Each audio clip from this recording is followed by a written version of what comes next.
J'ai la maladie de Crohn depuis 6 ans, donc depuis 2006. Et je suis sous traitement anti-TNF.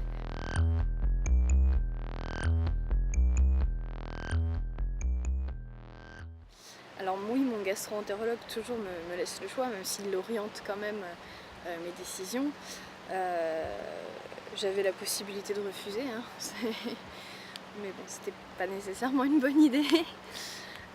Et ça a été difficile parce que, comme je disais, c'était quelque chose qui m'effrayait. Après, ce qui a beaucoup simplifié et le processus, en fait, c'est que j'avais mon rendez-vous de gastro-entérologue début septembre. Je devais partir au 10 septembre faire mon année d'Erasmus en Italie. Donc, je ne sais plus comment ça se goupillait, je devais partir une semaine après.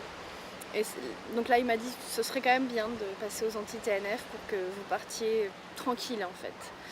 Donc on a enchaîné toute la semaine entre premier rendez-vous à l'hôpital pour les premières injections, comment faire, les démarches auprès de la sécurité sociale pour emporter 6 mois de traitement d'un coup, qui ont été beaucoup plus difficiles que de prendre le traitement, je pense qu'il faut le dire. Ça n'a pas été très très simple, ça a été beaucoup d'épuisement là autour. Et donc en fait, voilà, j'ai fait ça très très vite et ça m'a aussi bien aidé à le faire, de dire bon bah de toute façon j'ai pas de choix, j'y vais, on fonce, faut que tout soit fait avant de partir. J'emmène dans ma glacière tout mon traitement et puis go quoi, on part vers une nouvelle vie, on verra bien ce que ça donne quoi.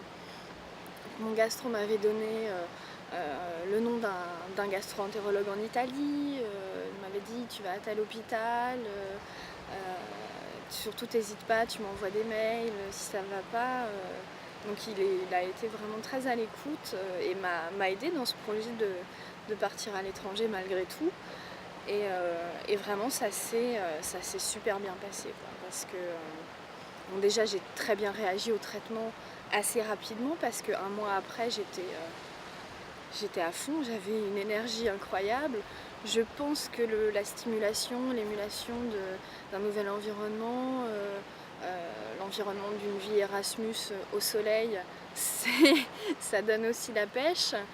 Donc je pense que la combinaison nouvelle vie à l'étranger loin des soucis et nouveaux médicaments qui fonctionnent bien, c'est vrai que ça a été une lune de miel entre mes seringues et moi.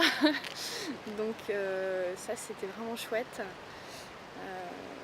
Oui, donc ça me faisait peur, mais j'ai plus ou moins été forcée par les choses d'y aller à fond et je regrette absolument pas. Ouais.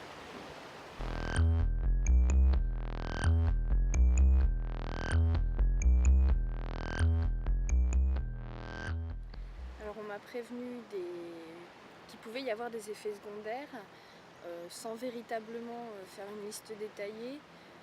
Ce qui au final n'est pas nécessairement plus mal parce que ça évite de s'inquiéter.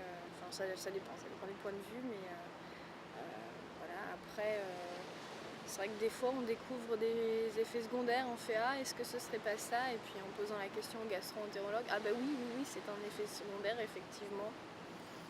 Bon, voilà.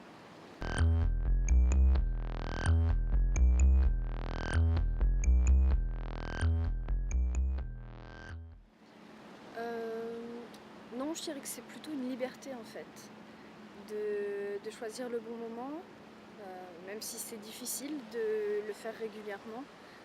Depuis quelques mois, je suis passée à une injection par semaine, et là c'est vrai que ça devient plus difficile de trouver le temps toutes les semaines, d'avoir le bon moment, le bon créneau et de vraiment le faire régulièrement. Il faut vraiment se forcer. Des fois on n'a pas envie, donc voilà, des fois on est un peu faible, on ne le fait pas, mais c'est pas bien. Mais c'est quand même une certaine liberté d'avoir justement cette latitude de se piquer soi-même quand on veut, tranquillement chez soi. On prend une demi-heure, on sort la fringue, on va faire autre chose et puis après on revient. Donc on n'est quand même pas obligé de se déplacer. Moi j'ai vite appris à me faire mes injections moi-même, donc vraiment ça laisse la possibilité de faire ça quand on veut, quoi. C'est plutôt bien.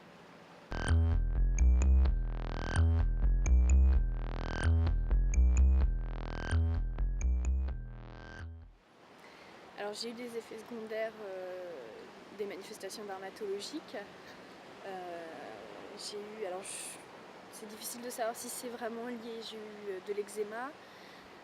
Par contre, très certainement lié, j'ai eu des problèmes de dermite. Donc bon, c'est pas en soi, voilà, on gère quoi, mais ça fait, ça fait pas plaisir. Comme effet secondaire beaucoup plus gênant, des problèmes de maux de tête et d'articulations douloureuses, notamment au niveau des vertèbres cervicales. Et là, pour le coup, c'est beaucoup plus embêtant. Et ce qu'on m'avait prévenu, comme je disais, pas nécessairement. On m'avait dit qu'il y avait des effets secondaires. J'avais lu la liste, j'avais paniqué. Donc j'ai rangé la liste des effets secondaires dans un tiroir. Je me suis dit, bon, à l'occasion, si j'ai un truc, je vérifierai. Mais ouais, je les découvre un petit peu au fur et à mesure qu'ils se manifestent. Est-ce que tu peux être rassurée assez rapidement justement quand il y a une manifestation qui se passe ou pas? Si j'ai pas mon rendez-vous de gastro-entérologue tout de suite, dans les 3 semaines qui viennent, je lui envoie un mail. Et il a vraiment une très très bonne réactivité, donc généralement ça va.